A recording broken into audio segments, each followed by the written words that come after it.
കാണാതെ കാണുന്നോരെ ഉള്ളു പിഴയണത്, പറയാതെ പറയുന്നോരെ മറുവാക്കുന്നോതൊന്നില്ലേ, മുനയാലെ നോവുന്നോരെ ചങ്ക പിണയണത്.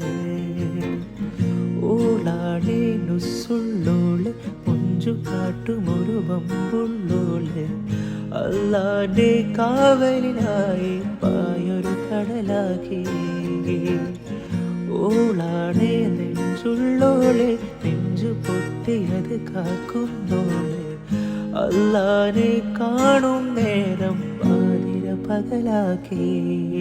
ഓളായവളെ ഇനിയുള്ള കാലം മതിയേ, മനസ്സാണ് മെല്ലെ പറയേ, പഴിയേറെ താങ്ങി തനിയേ. ഇതാ വ്യഥയെ നിഴലാട്ടമാടി പതിയെ, ഇടയായി ചേർന്ന ധനിയേ ഉടനായി മാറിയവനെ.